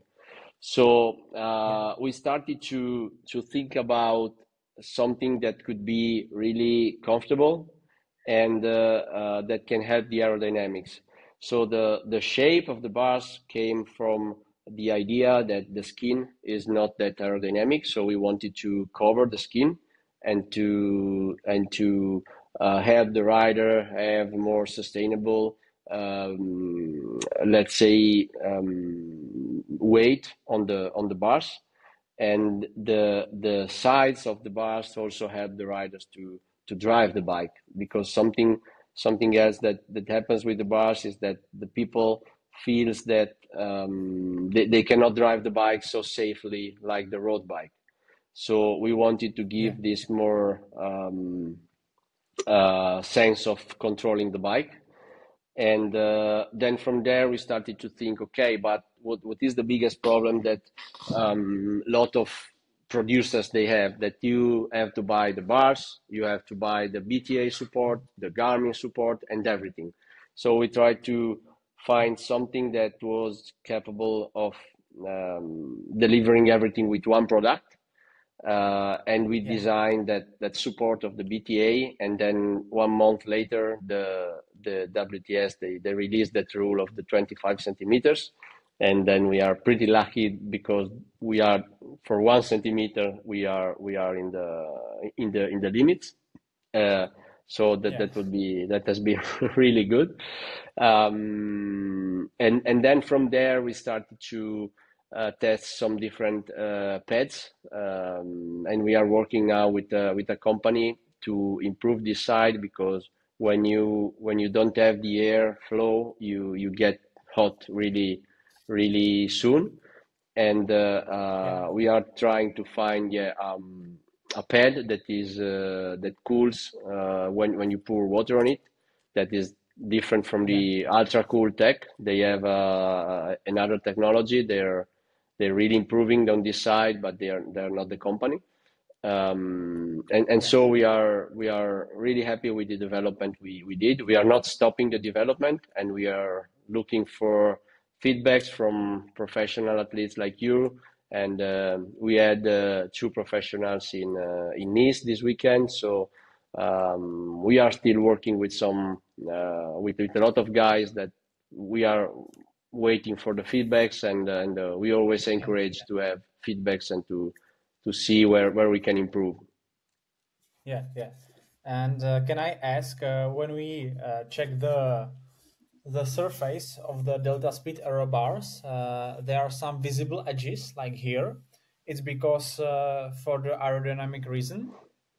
Yeah, this is something we motivated from the sailing.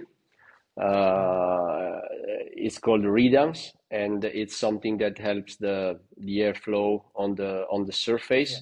So we try to maximize the effects of the bars.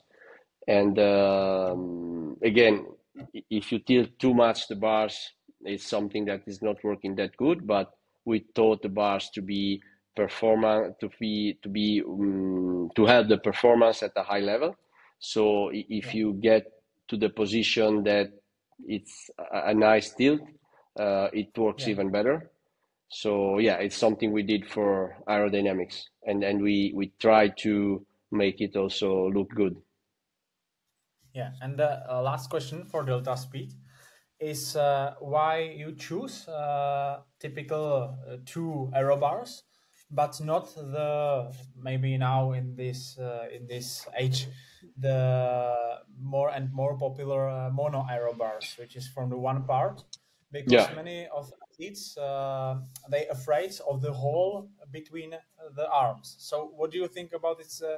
I think it's like a mythical in some things that the most of the time is fastest the mono aero bars, but I think in the case of Delta Speed, this probably looks like much faster than most of the mono aero bars. Yeah, thanks for this question, because I think it's a nice point. When we thought about the development, we thought also about satisfying more people possible, and we wanted to give the bars some adjustability. And when you have a full piece, a one piece, you don't have too much adjustability in the width or in the. You can't be that able to adjust the bars on your needs. So we keep that apart, and this is something that we had to address when working on the BTA support, because it's difficult to create something that stays stable even when you move the bars apart. So the main goal was to make the bars adaptable for, let's say, everyone. I had a lot of questions about why we didn't close the hole and work it on something that was really like a boat.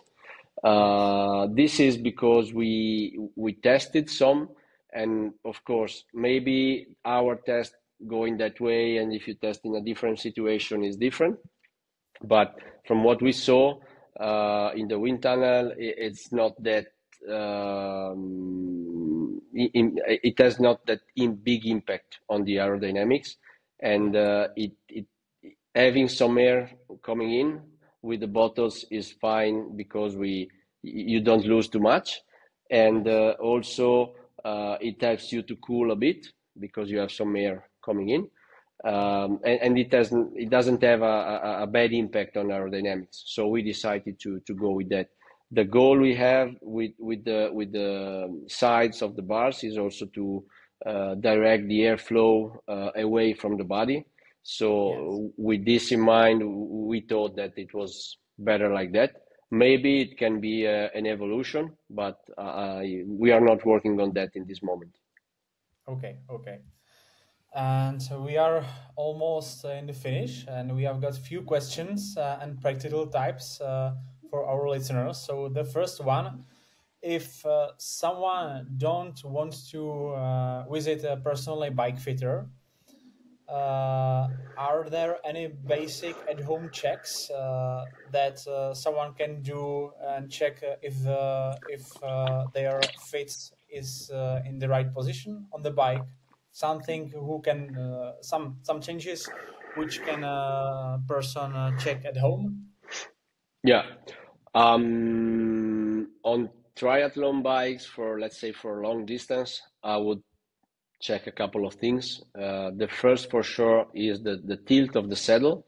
If the saddle is tilted up or 0 degrees, it's wrong. You have to tilt the nose down for sure. A lot of people will say, I will slide on the saddle. Okay, you just need to get used how to not slide on the saddle. You just have to find your hips tilt and put your weight on the bars. Don't be afraid to put the weight on the bars, and then you will not slide on the saddle. This will improve a lot back pain, neck pain, power from the hips, a lot of stuff. The other thing is that when you are on the bars, if your wrist is not in a neutral position, so for someone who is looking, this is neutral, this is not neutral, this is not neutral. So neutral is like when you shake your hands with someone. If the wrists are not in this position, the bars are wrong, and you will not be able to stay on the bars and to drive the bike. So these are two things, and the other thing is that if you can't see what's happening in front of you without hurting your neck, there's something wrong. So usually this is the stack height of the pads or the tilt of the bars. Usually tilting the bars up helps to relax the neck and to see forward.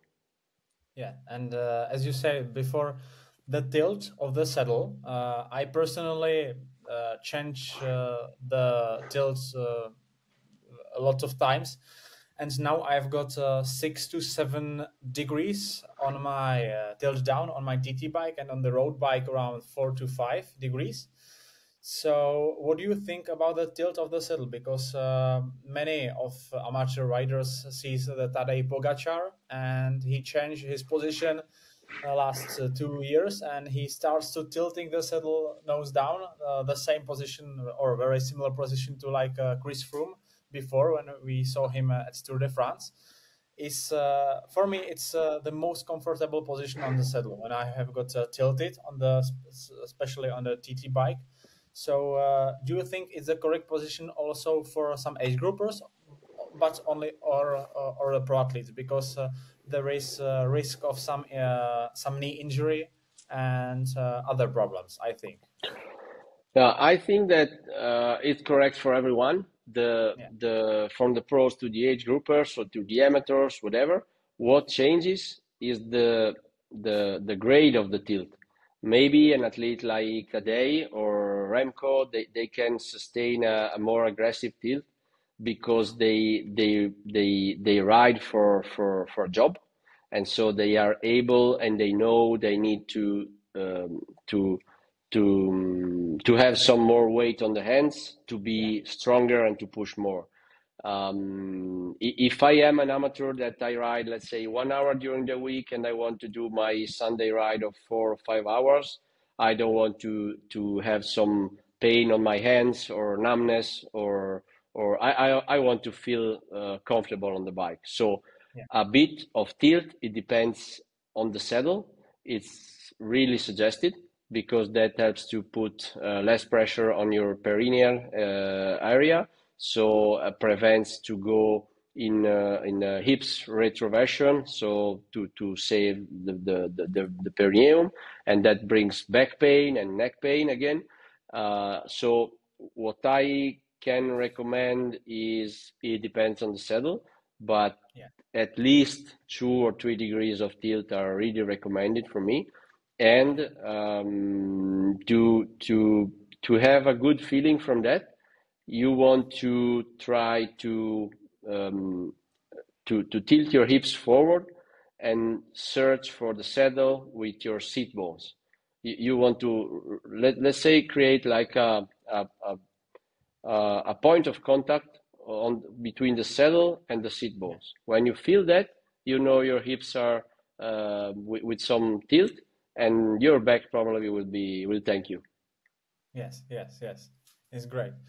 And the last question is how often should someone get a professional bike fit, because if I have some client or athlete, and if someone asks me which recommendation should I give them, the first thing is to visit a bike fitter, because for me personally, from my experience, is the most important thing on a bike, and it's more important than have a bike for thousands euro to visit a bike fitter and feels very comfortable on the bike. So does the ideal position also change with the age through the season? And how often should a cyclist visit, or triathlete visit his bike fitter? Yeah, the position changes over time because unluckily every one of us gets old, and so this changes. I would say that as a rule of thumb, the more you ride the bike, the more you use it, the more you need to see someone frequently, because you wear parts of the bike, so maybe you can have a new saddle, new sponsor, you like a new bike, or even if you don't have any issue, the new saddle can be more, let's say, comfortable for you, or it can give more power, but you have to set it up in the correct way. So the more you're dedicated, the more you have to see a bike fitter frequently. And with that, I want to say, let's say 3 times per year. Maybe I usually suggest that one time at the beginning of the season, you do a full session, let's say with the body assessment. You spend more time working on saddles, on the stack heights, on searching the correct cleat position, or you change pedals, whatever you want to do. And then during the season, it takes less time because you just check that nothing has dramatically changed, or you don't have strange feelings. It's different if you have injuries, or you have some, let's say you change your sponsor and you have to change the bike. So this is a different condition. For the amateurs, I think that a couple of times it's enough, because they ride less, and they usually have the same bike throughout all the season. So, for example, if you change the bars like we are doing with a lot of athletes now with the delta speed, you don't need to check all the let's say the pedaling stuff, so seat height and tilt and whatever. You can improve the front part of the bike, and then you just need to check if that improvement had some influences on what's happening on the saddle, but it doesn't take all the time that you need for the first session.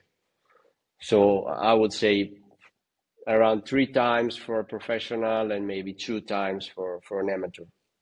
Yeah, I also recommend it to our listeners, because is, I think, the cheapest way you can do for yourself when you want to feel good on your bike. Niklas, unfortunately, our time is almost up. This has been a fascinating look behind the curtain of elite bike fitting. And let's try to summarize top 3 takeaways our listeners should remember from our today's conversation. So, yeah, I would say that the first thing the first take-home message is that if you're not comfortable on your bike, you will never be powerful and aerodynamic. Comfort is the first thing. With comfort also, I mean that you stay injury-free, and if you don't have to stop your training for an overuse or something, your condition will progress. And if you have to take, let's say, 20 days of rest for a tendinopathy, your fitness will go down anyway. So this is the first thing to me. Then I would say that maybe we didn't mention that before, but something I see really useful with working with athletes is when the athlete, and I mean also the amateur, they are informed and they are like geek on the bikes, because sometimes I have some clients that they are really nerdy on the bikes, and sometimes they send the link to me and they say, okay, what do you think about that? And I say, okay, I didn't know that. So for improving the performance, the fitting, whatever, be curious and and search for news and whatever. Don't get afraid to test and to try something new. So you have to be flexible and patient, because a lot of athletes and cyclists probably tries to learn new things. Yeah, for sure. Yeah. But I think I can understand now when I have to spend time and dig something into something or no. Sometimes I have to say that sometimes someone told me something that I didn't know, and from that we started to build something and to improve. Yeah, for sure. The third thing? The third thing is that you need Delta Speed aero bar to get faster. Yeah. Apart from that, the third thing is that the bike fit is not the solution to every pain or discomfort. A lot of times, what I say at the end of the session is that the athlete needs to work on the body. So like strength training, mobility, stretching, this kind of stuff really help to get more aerodynamic, because you need to be more flexible. And sometimes they are really not enough part of the life, of the routine of the athletes. Yeah. So Niklas, where can our listeners find you? So if they want to visit you in Italy for the bike fitting, what's your location? Actually, I have a studio in Rosà that is close to Bassano del Grappa. It's a really nice area to ride the bike. So usually who comes from very far away, they spend maybe a couple of days here and they can ride the bike. We have climbs, we have flats, whatever. And I have also just opened another studio in Verona. That is a really nice city and also a really nice place to ride. My website is niklasbikefitting.com, and you can find any information here, and also on the Instagram page, that is again Niklas_bikefitting. But I'm open to any question or help with anyone that wants to visit me. So Niklas, I think we are cooperating and working with Delta Speed, and if some of our listeners wants Delta Speed, I can, or you can, we can help them with the process. But I think this is the best aero bars I ever have. I can say it clearly because it's really comfortable, looks perfect. The installation is much easier than other aero bar parts, and I really like it. So you mentioned it. Sorry, I take just 1 minute because I'm something comes up to my mind now, and you mentioned the small parts we have on the sides, and this is thanks to particular technology in the construction, because it's we did a steel mold, and the construction is carbon injection, so we can have a really strong piece, but we can give it the shape that we want with the really nice details. And we also added aluminium, right? Yeah, we added an aluminium plate for the strength there. It looks. I'm really happy that you like the product, because we spent time. It looks like much more durable than the normal aero bars because of probably of the injected carbon fiber. We thought about also to that. Yeah, so huge thank you for making time for us today and sharing your incredible know-how. Thanks to you for inviting me. It's been a pleasure. And to our listeners, thanks for tuning, and we'll see you in the next episode of our podcast. Yeah. Bye. Thanks to everyone. Bye. Bye-bye.